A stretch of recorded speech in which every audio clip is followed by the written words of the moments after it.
MG Batelma, des actualités uniques, dynamiques et renversantes dans le journal TV. El Mondes, mety ho an'ny karazana fiara rehetra ary miantoka ny hatsarany. El Mondes, manolotra anao ny vaovao. Vaolinna vaovao be. Vaolinna manolotra ho anao ny vaovao. Loto ny olanao, vaolinna ampiasaina.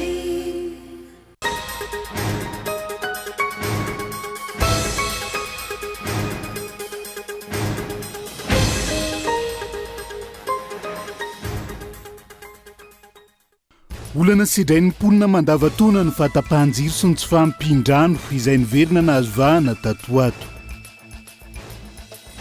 Ny olan'indro solom-bavam-bahoaka ilay volavolan-dalàna mankatoa ny findramam-bola mibady na ny Banque africaine de développement sy ny Fonds africain de développement tsy nisy afa-tsy solom-bavam-bahoaka miisa 1.7 nandan'izay. Maro ireo teboka mila jereny sy ny fividianana milamina honika MF ny hoe fanabeazana olo-pirenena. Isan'izany ny tokony hirosoana amin'ny fanaovana rafitra maro manomboka amin'ny semi. Miakatra voroeny ny vidin'ny garaba amin'ilay tsita amin'ity taona ity, tsy maintsy mampiakatra ny vidiny ihany koa ny mpivarotra kanefa ratsy ny kalitao. Hiditra amin'ny fihodinana faharoa ny valo Desambra ho avy izao ny fividianana filohan'ny pirenena ny Romania. Ifanandrina mandridrizay Kaline Zorsko sy Elena Laskoni ny antsiprian'izay.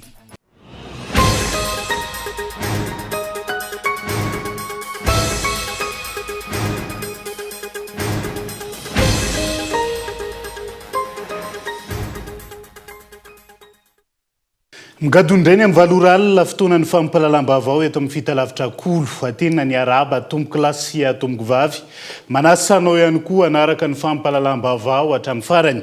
Matoa andatsoratra avy hatrany no ndeha anokafantsika ny fiarahana amin'ity alay ity.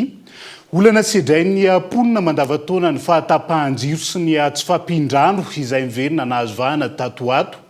Iandreniza Iandroviana voivary ireo olan-jiro sy rano eto amintsika ireo. Matoa andatsoratra. Miverina sy mahazo vahana indray tatoato ny fahatapahan-jiro eto amintsika. Na eo aza ny filazana fa tsy hisy intsony zany manomboka amin'ny 9 maraina hatramin'ny 10 alina. Efa maro izay fampanantenana maha-olana nataony ny mpitondra izay, kanefa dia izao miverina izao indray. Maro amin'ireo orinasa eto amintsika ny voatery mampiaina ireo mpiasa ao aminy noho ny fahatiantoka nateraky ny fahatapahan-jiro. Fanampin'izay, mikatso ny lalam-barotra tsy ahafahana mamoaka ireo vokatra.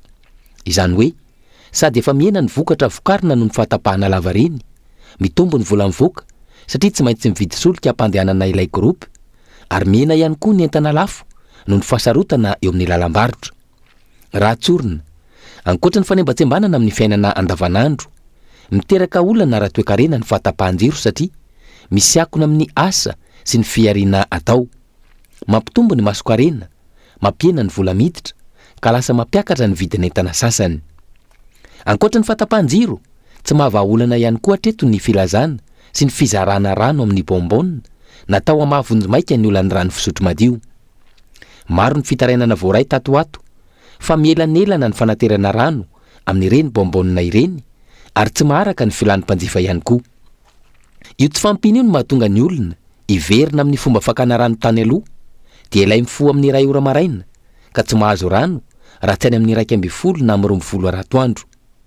Maro amin'ireo mponina eto Antananarivo no tsy matory araka ny tokony ho izy intsony satria miandro rano mandeha na alina io na vao maraina be.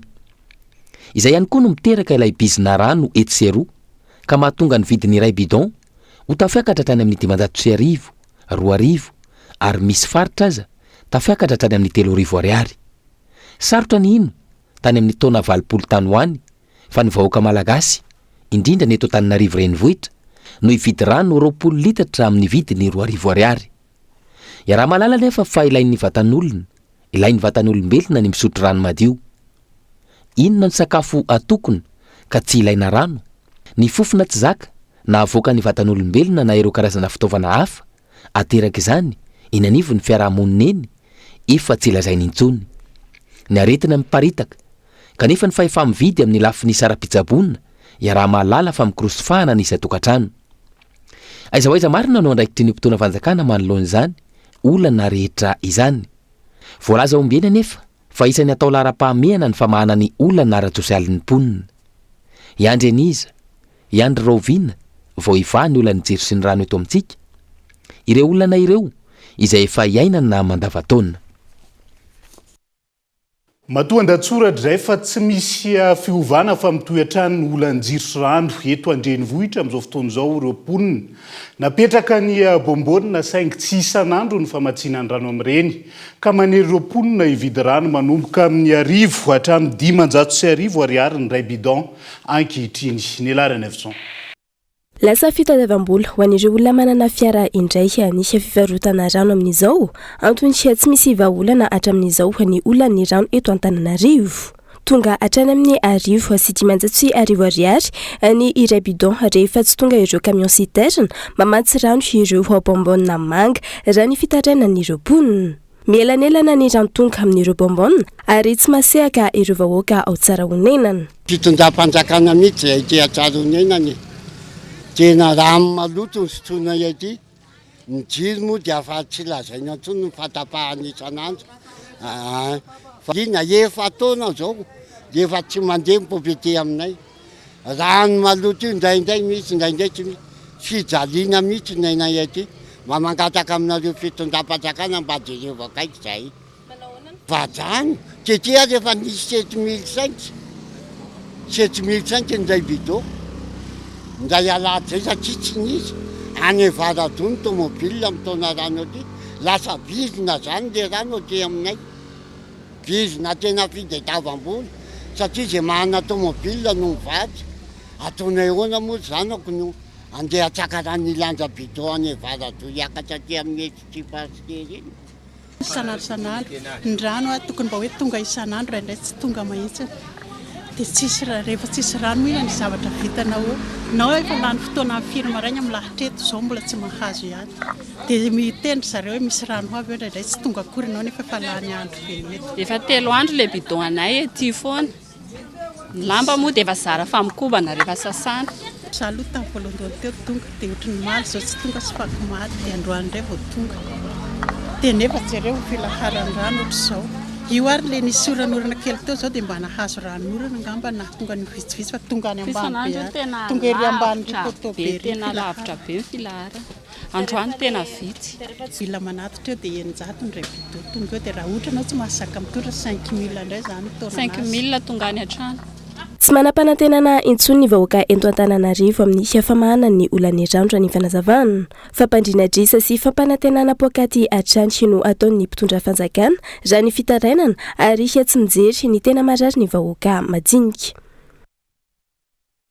Nolan'in'ireo solombavambahoaka ilay volavolan-dalàna mankatony findramam-bola ambadina ny Banque africaine de développement sy ny Fonds africain de développement tsy nisy afa-tsy solombavambahoaka misy 2.7 izy ireo no nandany izay volavolan-dalàna izay tamin'ity androany Gaëtan Andriatsilavo. Nolan'iny ny solombavambahoaka teny amin'ny lapan'ny Tsimbazaza androany ilay volavolan-dalàna misy 2 mankatony findramam-bola eo amin'ny Madagasikara sy ny BAD na ny Banque africaine de développement ary ny FAD na ny Fonds africain de développement. Natao hanampiana ny kitapom-bolam-panjakana amin'izao taona 2024 izao ireo findramam-bola 2 ireo ary entina hanampy amin'ny relance économique sy hanatsara ny fitantanana ny sehatry ny angovo.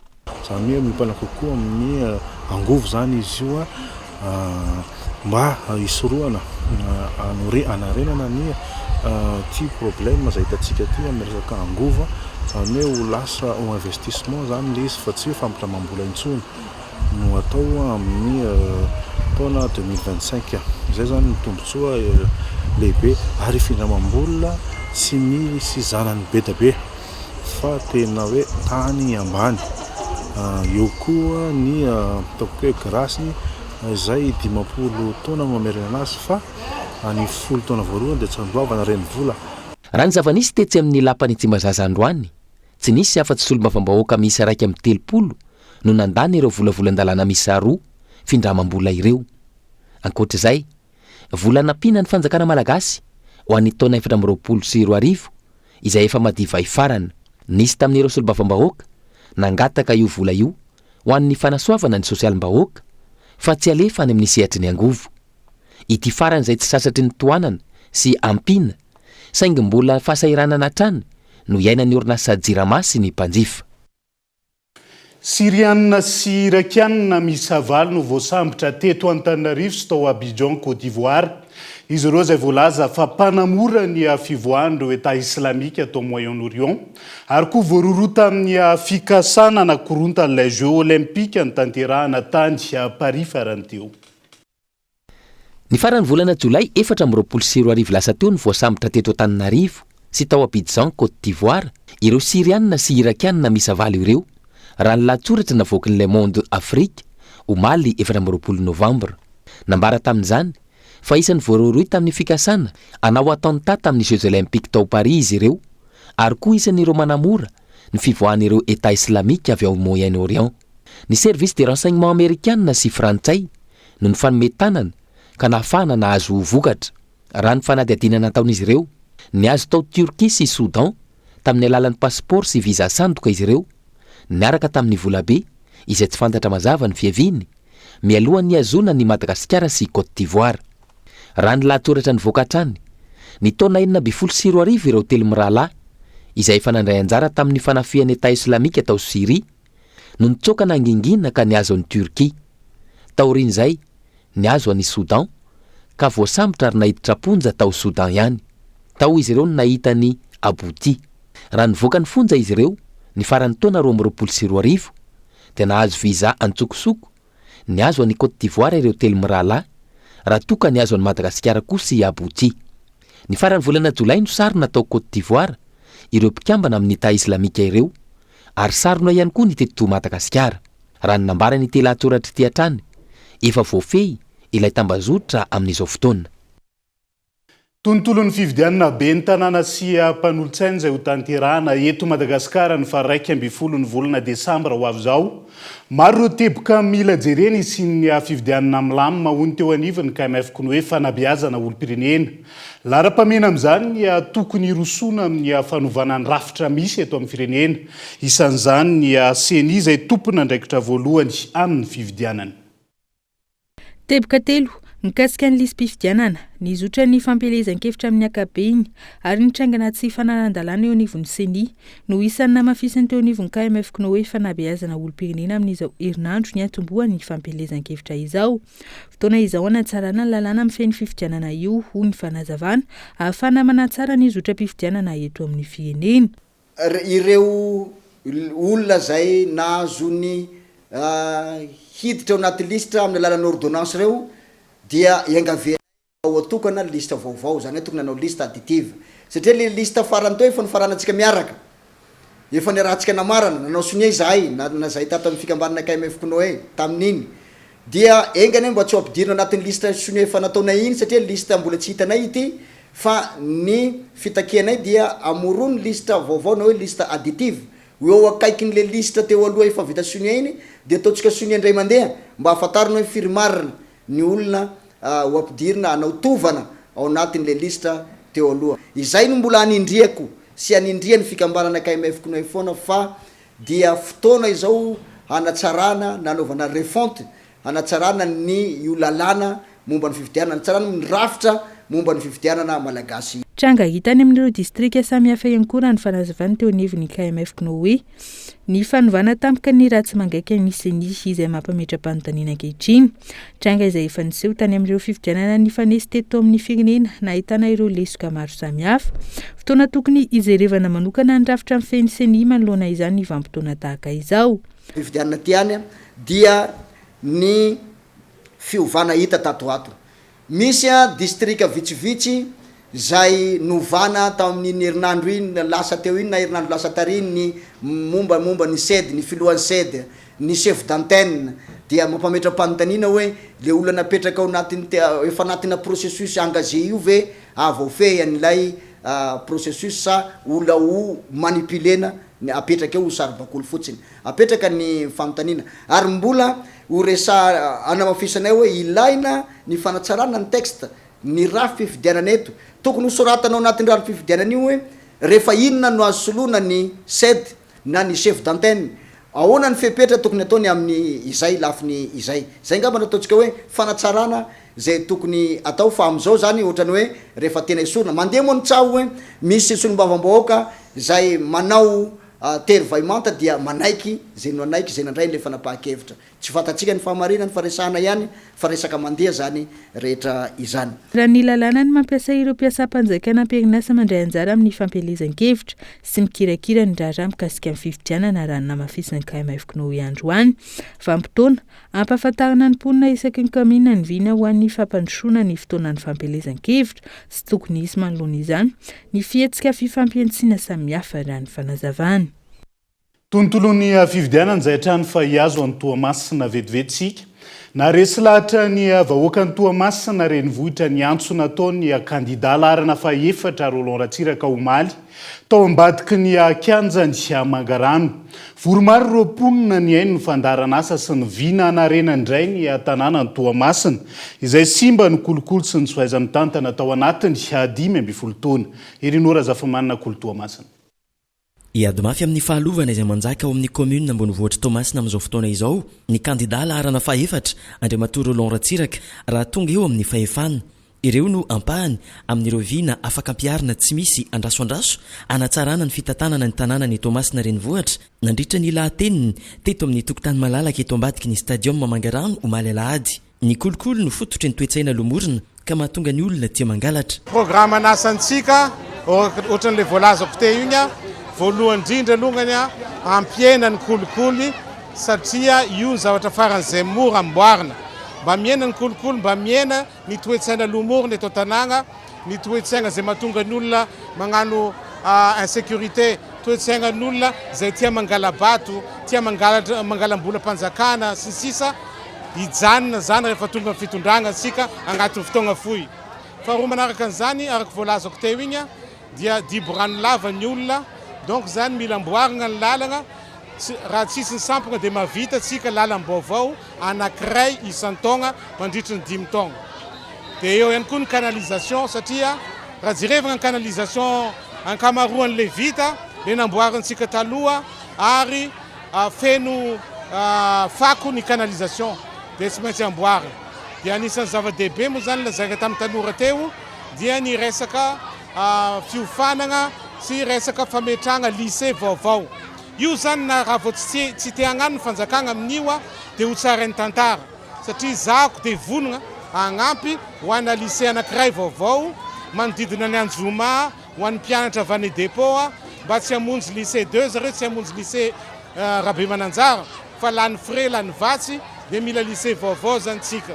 Dia ny fametrahana ho an'ny tanora tsy anasa mila connexion mamaim-pogna toerana anankidimy amin'ny firaisana anankidimy connexion mamaim-pogna tsy latsaky ny 500 isan'andro ny tanora mahazo connexion amin'izay fotoana izay. Tato anatiny 12 taona filohan'ny délégation manokana no tendren'ny fanjakana sy kandida be ny tanàna samby avy eo amin'ny loko volomboasary avokoa no ny sesisesy ny fehiny commune ambonivohitra Toamasina 12 taona teorina nefa mbola miaina ao anaty olana arabola sy ara-pitantanana ny commune ka tsy vahaolana mahomby intsony araka izany ny itoizan'ny fitantanana avy amin'ireo milaza fa kandida mpanjakana. Jerevinao fa agnatin'ny fotoagna fotsika maro amin'ny zavatra teneniko izay no vita satria fantako tsara ny situation ny commune zao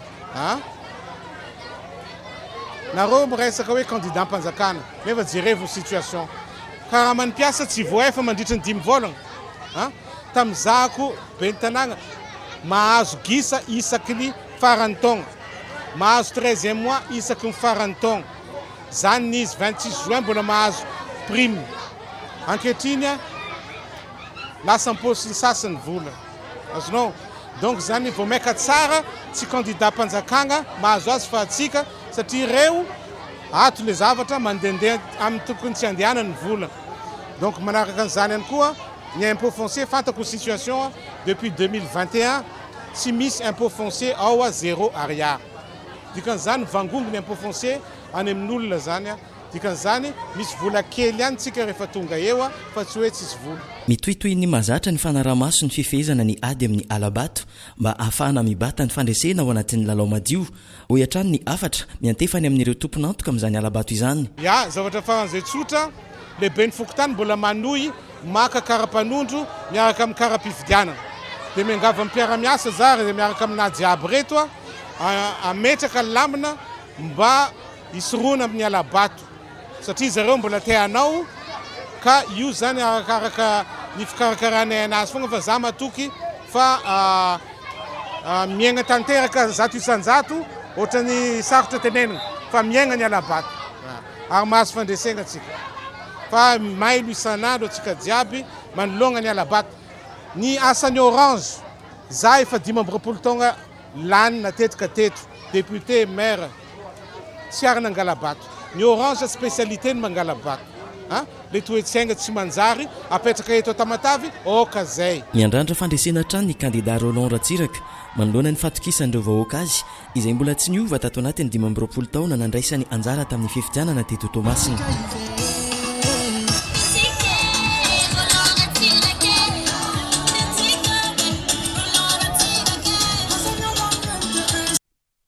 Velotaraina manoloana ny fahasarotana sy ny falafosan'ny famoahana entana eny anivo ny seranatsambo amin'izao fotoana izao ireo mpandraharapanafatra fiarakodia midangana ny karazan-ketra mitomby ihany koa ny masokarena ao anatin'izay kanefa sarotra ny ampiakatra ny vidin'ny fiarakodia manoloana ny zavamisy eto amin'ny firenena ankehitriny.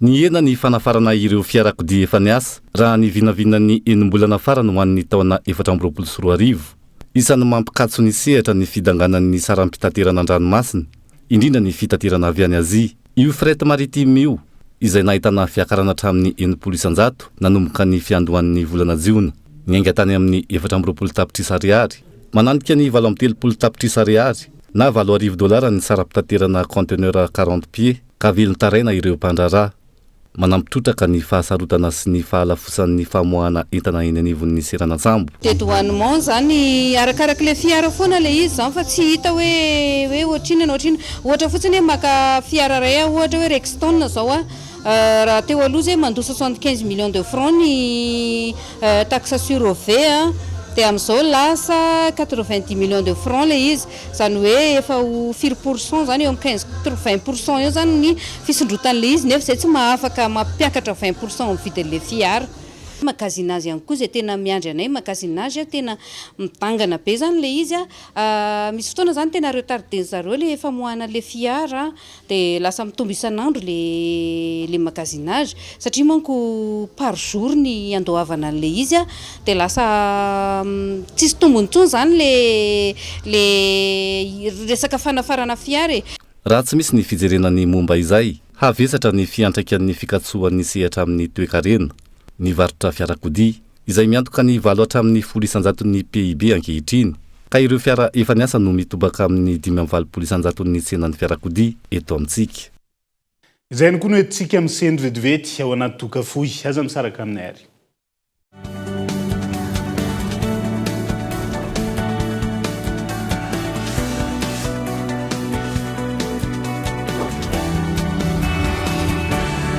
Efa ela nanasako lamba fa ity vovon-tsavony Pauline ity afa mihitsy kely fotsiny ane dia efa ampy way ary tena mandroatra be malefaka ery lambo tsy mila mikosika be akory sady tsy manimba tana. Pauline 80 formule matanjaka miaro ny loko mampangirana sy manamanitra ny lambanao mandroatra be mahavita lamba betsaka sady manitra.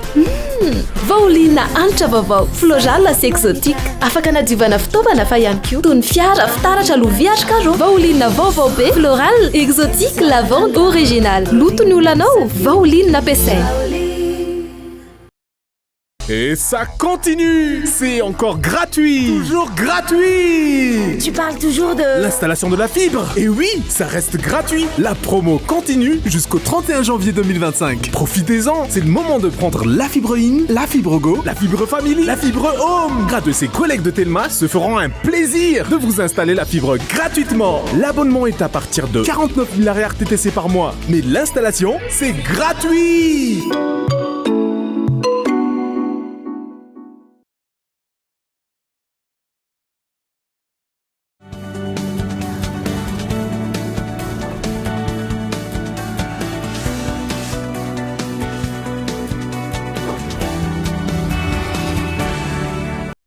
Mamerina ny araba hatrany tonga kilasy tongovavy tonga soa indray atao anatin'ny tapany faharoa amin'ny fampalalam-bavao amin'ity ala ity. Isan'ny taratsika izay manomboka androany 19 andro hanamariana ny ady amin'ny herisetra mianjady amin'ny vehivavy. Ny herisetra izay miseho amin'ny endriny maro samihafa eto amintsika saingy tsy mbola hita mivaingana. Fepetra entina miady amin'izany na efa maro aza ny fivoriana natao etsy sy eroa. Henri Florion. Tranga sy olana goavana ary manimba ny fiainan'ny olona ny nivon'ny fiarahamonina. Ny herisetra mianjady amin'ny ankizivavy sy ny vehivavy. Androany no manomboka ny 40 andro. Iadina amin'ireo karazana herisetra mianjady amin'ny vehivavy io, na izany ara-batana, na ara-tsaina, na ihany koa ara-novo. Antaonany maro ireo firaisamonim-pirenena sy ny fikambanana maro samihafa eto Madagasikara no efa niady amin'izany herisetra mahazo ny vehivavy izany, saingy hatreto tsy mbola foana izany eny anivon'ny fiarahamonina. Isan'ny antony tsy mety mahafona ny herisetra mahazo ny vehivavy eto amintsika ny tsy fahasahiana manatona ireny ivitoerana fandraisana fitarenan'ireny na ireo izay hiara ny herisetra aza. Ny tena vokatra ireny sy ny fiatraikany ireny eo amin'ny fiainan'ny olona anankiray izay mizaka sy miaritra herisetra izay indrindra ny tena tiako anehoana hevitra hoe manahoana ny fandraisana andraikitra sy ny fandraisana fepetra manoloana an'ireny olona izay hiara ny herisetra maro lafo ireny. Manomboka eo amin'ny isam-batan'olona izany eo amin'ny fasahina mitoroka ny zavatra iainany ihany koa ny manodidina izay tsy tokony hoe andatsana sanatrin' izany hoe anafina ihany koa ny herisetra izay mety mianjady amin'ny olona akaiky atsika namana fianakaviana sy olo-pantatra ihany koa fa manome ny fanohanana izay tena tokony ilain'ireny olona hiara-ny herisetra ireny fa mihitatra makany amin'ny hoe aiza ho aiza ny fikambanana maro samihafa ny fitondram-panjakana eo amin'ny fametrahana drafitra sy planina mazava tsara entina misoroka aloha voalohany indrindra fa ihany koa miatrika n'ilay tranga raha ohatra sanatrin' izany hoe efa ny tranga ilay izy.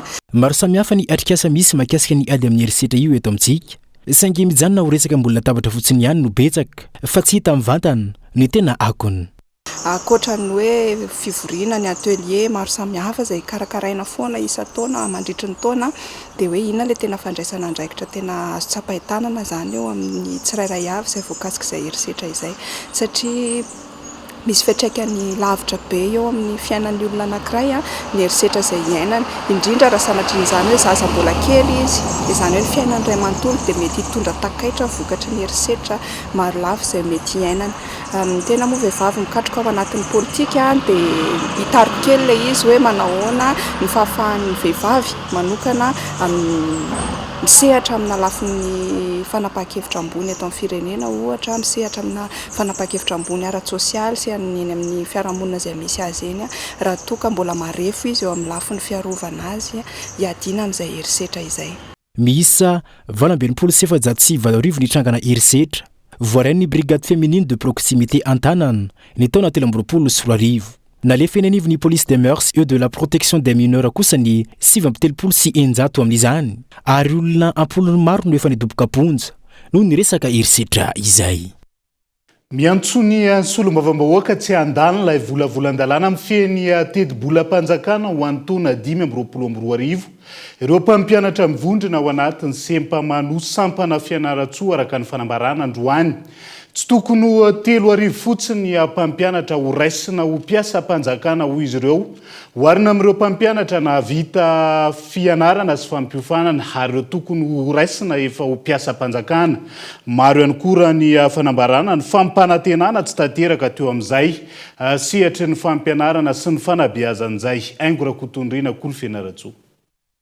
Ny taona 2024 sy 2025 no tsy nisy intsony ny fandraisana mpampianatra vaovao teto Madagasikara tokony no oray alina isan-taona no raisina eo anivon'izany ministera izany izay tsy ampiakory azy raha mitamin'ireo mpampianatra sy navita fianarana sy fiofanana ny voaka teo anivon'ny toeram-piofanana misy eto amintsika. Efa antaonany no tsy nisy ny fandraisana azy ireo mangany fotsiny mbola tsy mahavoaray ireo izay nafeny ny fepetra ka tokony ho efa mpiasa mpanjakana raikitra. Manaitra ireo tompony andraikitra amin'ny tokony ijerevan'izy ireo akaiky izany ireto sendika ireto. Dia ny zavatra nahagaganay zany dia lasa 3 izy ka toherinay izay fanenana ny isan'ny olona horaisina atao amin'ny mainana ny ministère de l'éducation nationale. Aza dinitsika fa misy sortant CNFP any, misy sortant ENS any, misy ihany koa ireo izay atao hoe ENF na hoe enseignant non fonctionnaire.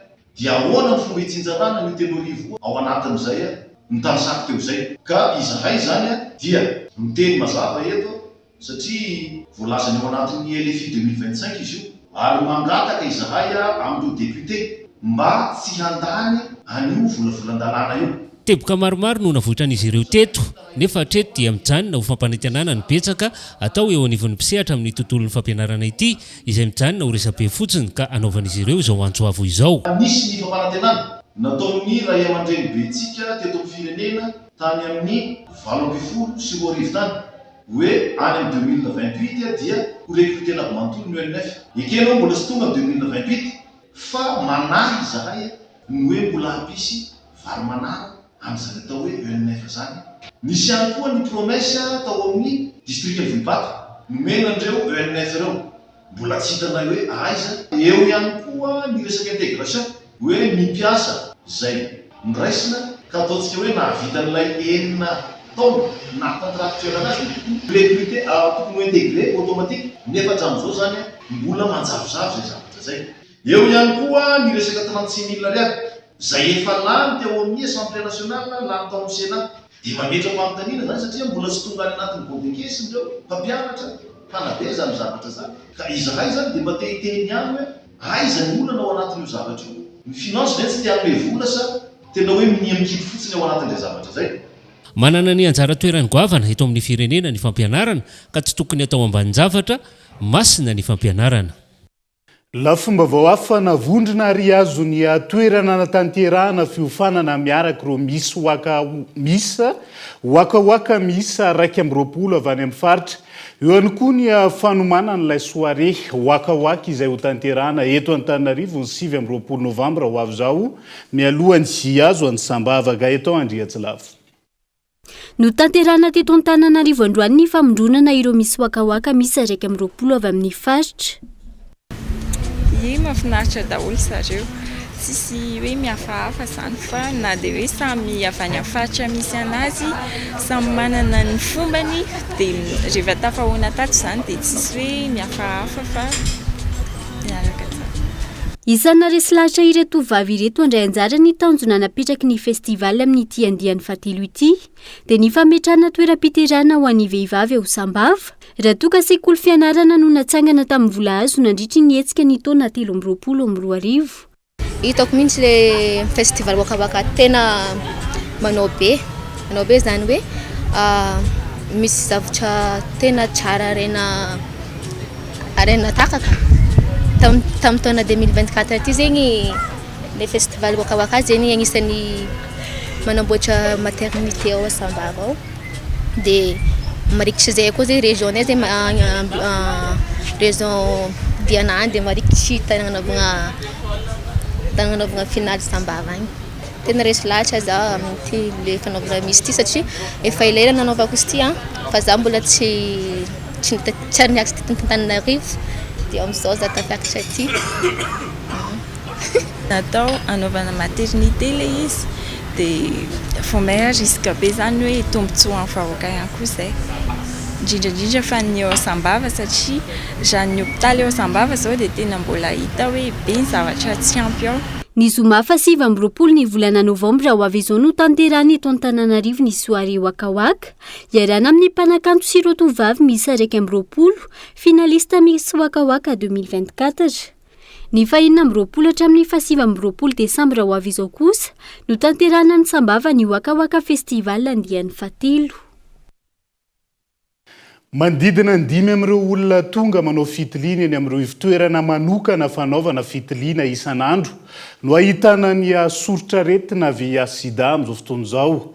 Mampanahy ny zava-misy eto amintsika manoloan'izay ho ny fikambanana iray misehatra ao anatin'izany antsimokaretin'izay hamia mahazo vanatrany indrindra amin'ireo tanora fitiany kolona. Miakatra ny tan'ireo tanora indrindra ireo tsy ampy taona tonga nanao fitiliana eny amin'ireo ivitoerana manokana na fikambanana ara-pahasalamana misahana ny tsimokaretina VIH sida. Isan'ny tandremon-doza amin'izany ireo tanora tsy ampy taona eto Antananarivo izay miroso aloha loatra amin'ny firaisana ara-nofo. Amin'ireo tonga manao fitiliana isan'andro misy dimy farafahakeliny ireo ahitana ny soritra-retina VIH sida izay manomboka amin'ny 12 taona raha nambarany teo anivon'ny Madeds.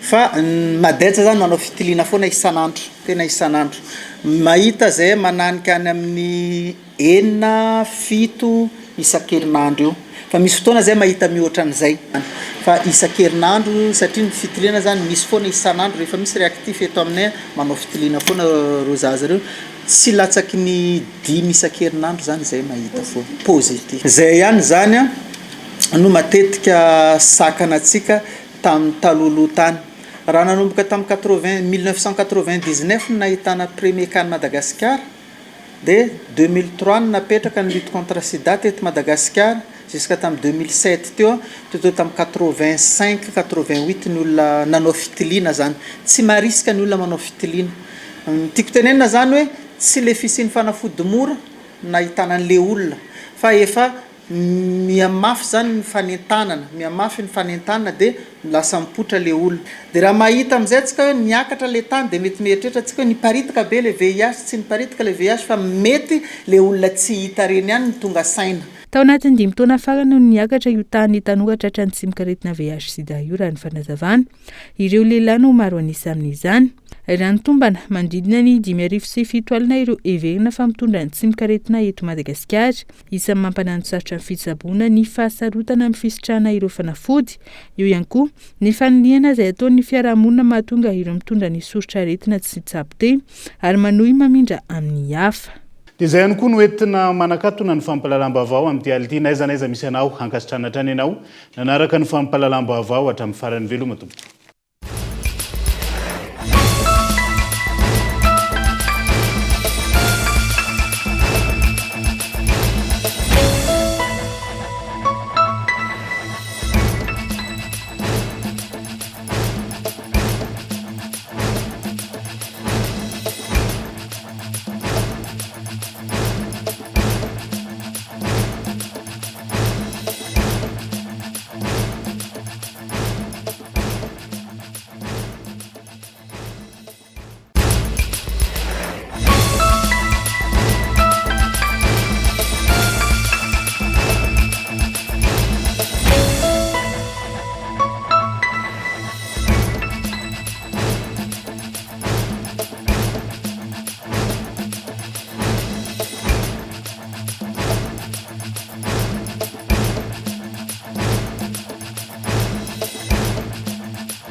Vaolinna vaovao be Vaolinna nanolotra ho anao teo ny vaovao loto ny olanao Vaolinna ampiasaina Elmondes mety ho an'ny karazana fiara rehetra ary miantoka ny hatsarany Elmondes il a présenté ny vaovao 5G Telma, des actualités unies, dynamiques et renversantes dans le journal TV.